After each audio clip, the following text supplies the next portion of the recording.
Por que eu não uso cana-de-açúcar para alimentar o meu gado aqui no meu sítio, o sítio Capim Molhado? Por que ao substituir o capiaçu pelo milho, em vez disso eu não coloquei a cana-de-açúcar no lugar do milho? Uma vez que eu não tinha plantadeira, uma vez que a minha área é pequena, uma vez que todo o bastidor para você plantar milho é muito difícil, principalmente para quem tem área pequena, que depende do milho safrinha, ou seja, que depende de fazer 2 safras de milho na mesma área para poder atingir um volume de silagem adequado para alimentar o gado. Essas respostas eu vou dar para você nesse vídeo. Então, se você quer saber a verdade, fique aqui que eu vou explicar para você tudinho desse questionamento. Esse questionamento que, aliás, partiu dos inscritos. Os inscritos me perguntaram isso aí nos comentários. Eu achei muito importante esses comentários que são comentários inteligentes. Esse aí foi um dos comentários inteligentes, porque eu não uso cana-de-açúcar. E por ser um comentário inteligente, eu quero aproveitar ele para poder elucidar, para poder esclarecer, trazer à luz a questão, mais uma vez, desses volumosos alternativos aqui no canal, para que todo mundo fique sabendo e tome as suas decisões. Vamos lá, pessoal, vamos ao tema principal do vídeo. Por que eu não uso cana-de-açúcar? Por que eu não plantei cana-de-açúcar? Antes de explicar isso para vocês, eu preciso esclarecer vocês sobre algumas coisas, sobre esses volumosos. Por exemplo, o capiaçu que está aqui atrás. Ah, mas você não acabou com o capiaçu aí no seu sítio? Eu acabei lá onde eu tinha o capiaçu plantado. Não tenho mais. Eu tenho esse pedacinho de capiaçu aqui que deve dar mais ou menos aí uns 200 metros quadrados, que ficou para muda. Ele não vai ser usado para alimentação do gado.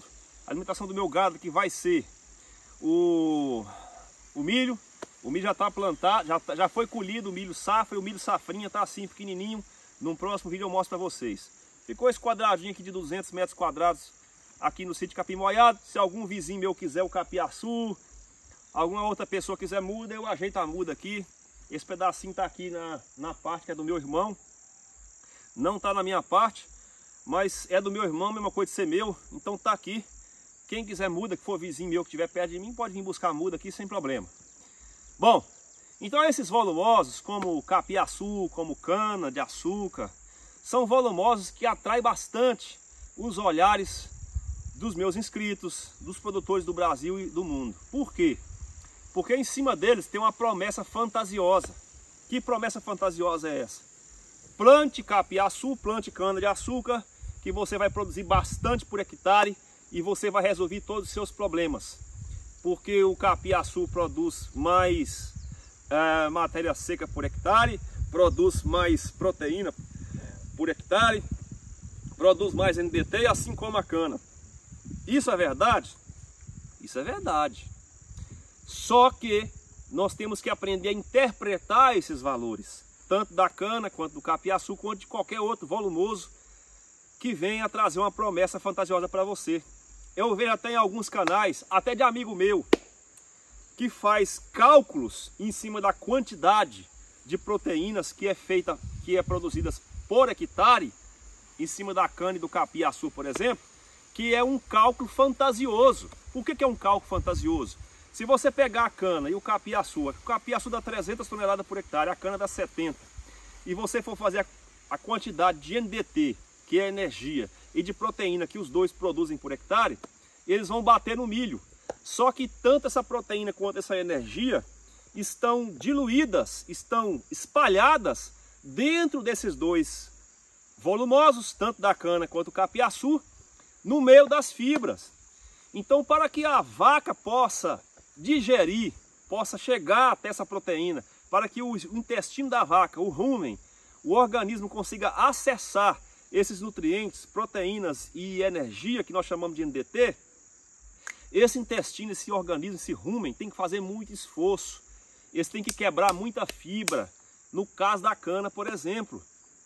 E o percentual de proteína que tem dentro de 1 kg de cana e 1 kg de capiaçu é menor do que o percentual da mesma proteína e da mesma energia que tem num quilo de silagem de milho. Então, se você for comparar 1 quilo de silagem de milho, 1 quilo de silagem de milho tem mais nutrientes do que 1 quilo de capiaçu e 1 quilo de cana. E qual é a fantasia que os canais provocam na cabeça de vocês? Eles fazem a conta por hectare, mas não é o hectare que vai entrar dentro da barriga da sua vaca. O que vai entrar na barriga da sua vaca é quilo, é a quantidade de unidade de medida, chamada quilo. Então a vaca, por exemplo, ela come aí por volta de uns 40 quilos de silo de milho. Se ela comer os mesmos 40 quilos de silagem de cana ou de silagem de capiaçu, ela vai ingerir menos nutrientes do que se ela estivesse ingerindo a silagem de milho. Então, em outras palavras, para que a vaca alcance a mesma quantidade exigida de nutrientes para produzir 30 litros de leite, ela precisaria comer por volta de uns 30 quilos de silagem de milho. Para que ela pudesse ingerir essa mesma quantidade de nutrientes encontrada nos 30 quilos de silagem de milho, ela teria que ingerir uns 80 quilos de cana ou 80 quilos de capiaçu para poder alcançar as mesmas quantidades dos 30 quilos de silagem de milho. Então agora você começa a perceber que o cálculo não tem que ser feito por hectare. O cálculo tem que ser feito nas coisas que vão caber dentro da barriga da vaca. Então esse é o primeiro ponto, porque eu não uso a silagem de cana e nem a silagem de capiaçu mais. Por quê? Porque eu tenho que usar uma silagem de alto valor energético, no caso da silagem de milho, porque o que faz a vaca dar leite é a energia e não é a proteína, que vocês têm tanto medo, vocês tanto falam essa tal dessa proteína. O que faz a vaca descer leite, o que faz a vaca engordar, o que faz a vaca produzir leite, chama-se energia. E a proteína ajuda também, mas o principal, o que mais exige de uma vaca, para uma vaca leiteira, chama-se energia, e essa energia está contida no amido, que está contido na silagem de milho debaixo da lona. O segundo ponto, por que eu não uso silagem de cana? Eu não uso silagem de cana porque essas plantas, tanto cana, e aí eu faço um paralelo com o capiaçu, são difíceis de você operacionalizar elas numa região montanhosa igual a minha, numa região que não tem trator para poder fazer essa mão de obra e numa situação em que falta mão de obra na região. Então eu não posso querer um volumoso que me dá muito trabalho para eu poder cortar e levar até o coxo das vacas, porque eu não vou conseguir isso aqui. E mesmo se eu conseguisse, mesmo se eu tivesse uma mão de obra especializada para fazer isso aqui na minha propriedade, eu ajudaria o meu bolso ficava muito bacana, né? Porque eu tinha um volumoso de baixo custo, mas aí eu ferro com a vida de quem vai fazer isso. Então, você não sabe a dificuldade que é, você que reclama, quando eu posto as verdades aqui no vídeo, é porque você talvez nunca cortou cana na roça. Você nunca ficou pinicando, com o braço pinicando. Você nunca entrou num capiaçu com sol de 40 graus, igual tem aqui no meio-dia, 1h da tarde, para você ver o que é bom para tosse.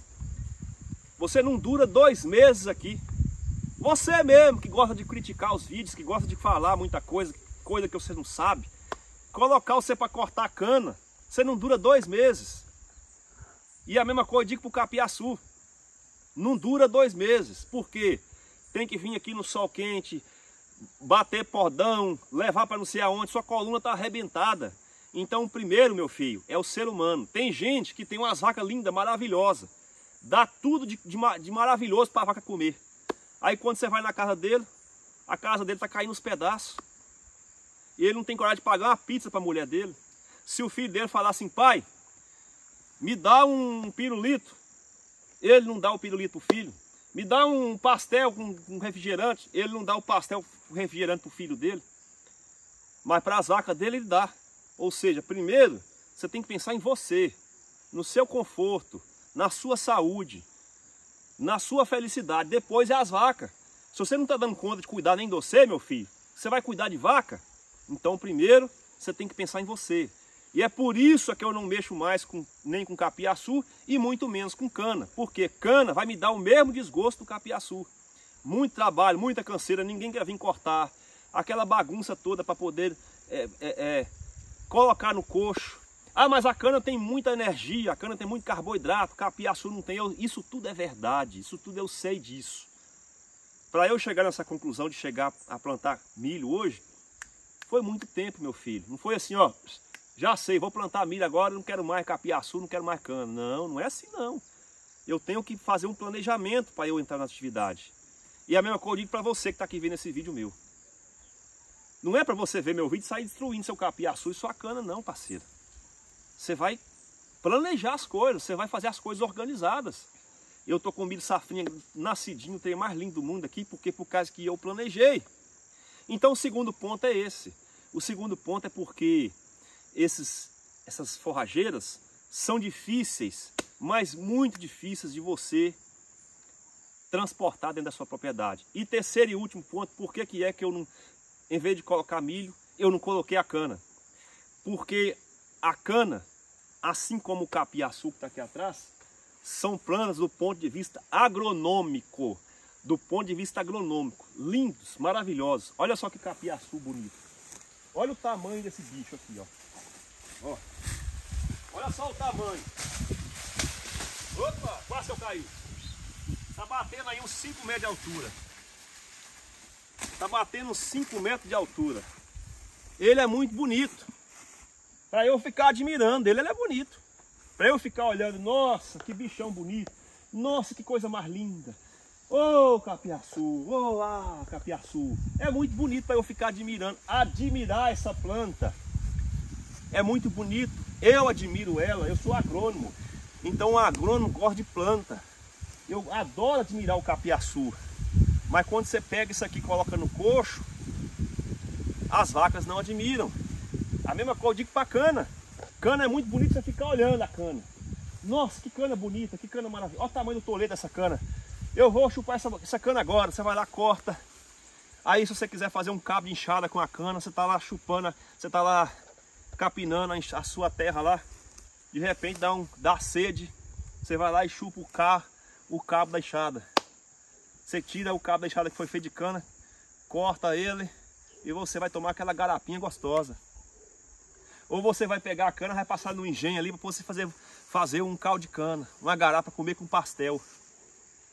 A cana é muito bonita para isso, para você admirar ela, para você mostrar para seus amigos. Só que quando você coloca no coxo, por ela ser uma planta fibrosa, com muita fibra, a taxa de passagem dentro do rumen da vaca diminui. Ou seja, a vaca demora a digerir aquela cana.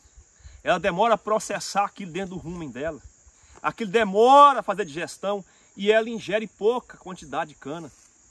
E se ela vai ingerir pouca quantidade de cana, significa que ela está ingerindo pouca quantidade de alimento por hora. Então a quantidade de cana por hora que é processada dentro do rumen é muito pouco em relação aos alimentos de boa qualidade, como a silagem de milho, por exemplo. E isso vai resultar no quê?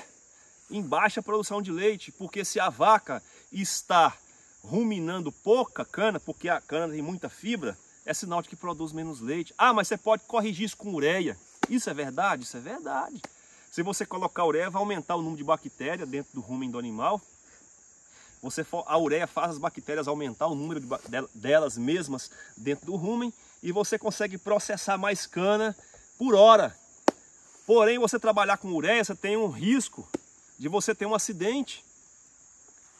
Quantas vacas já morreram aí por causa de ureia? Então eu não recomendo ureia para você passar para o seu funcionário. Porque uma hora ele pode brigar com a mulher dele, uma hora o time dele pode ter morrido, pode ter perdido. E aí ele vai ficar com a cabeça fora do lugar, ele vai lá e coloca ureia a mais, mata suas vacas, tudo, pronto, acabou. Outra coisa, não é porque você está trabalhando com cana com ureia que você vai conseguir fechar uma dieta. Na teoria é muito lindo, tá? No papel, o papel aceita tudo, mas quando você põe na prática lá, tem outros fatores que envolvem essa taxa de passagem dentro do rumen do animal, que não só a conta da ureia. Então, pessoal, por esses motivos, eu não trabalho com esses alimentos. Nós temos que ter vários tipos de visão. O agrônomo, ele tem que ter também a visão do zootecnista, porque o agrônomo, só com a visão agronômica, só do ponto de vista agronômico, ele olhando só com o olho de agrônomo, ele vai ficar louco com esse capim. Igual eu fui louco com ele um dia. Você desgostou do capiaçu? Eu não desgostei, as minhas vacas desgostaram, eu continuo tanto que tá aqui, ó. Deixei aqui para quem quiser vir buscar. Quem quiser vir buscar, vem cá, muda o tamanho do tolete, lá nasce tudo. Então eu continuo admirando esse capim, mas para eu só ficar olhando, para não dar para minhas vacas não. Cana de açúcar, eu quero ainda rodar aí, quando tiver tempo, arrumar umas 5 variedades diferentes de cana, só caiana, para mim plantar ali, para mim ficar olhando elas, admirando elas no quintal da minha casa. Isso é visão de agrônomo. Só que eu tenho que ter uma visão além do alcance. O que é visão além do alcance? Eu tenho que ter a visão de zootecnista. Eu sou agrônomo, eu tenho que ter uma visão. O que o zootecnista pensaria dessa planta aqui, lá no coxo do animal? Aí você vai ter visão mais ampla. Foi o que aconteceu comigo quando eu plantei o capiaçu. Muita gente não entendeu por que eu gosto. Por que antes eu admirava o capiaçu e falava bem dele, depois porque agora eu não gosto mais do capiaçu, porque naquela época eu tinha visão só de agrônomo. Depois eu abri minha visão. Eu comecei a ter visão de zootecnista, visão de veterinário. Eu digo para você que é veterinário, tenha visão de agrônomo também. Tenha visão de zootecnista também. Você que é zootecnista, tenha visão de agrônomo. Tenha visão também de veterinário. Você que é técnico, você que é produtor rural, tenha a visão dos três. Não fica bitolado. Coloca uma viseira de cavalo aqui na frente do olho, assim, ó. E enxerga só você não. Enxergue o lado também. Por isso é que eu plantei milho e que eu não uso cana de açúcar. Tá respondido. Quem gostou, gostou. Quem não gostou, infelizmente não gostou. Tamo junto. Curte, compartilha, se inscreve e até a próxima.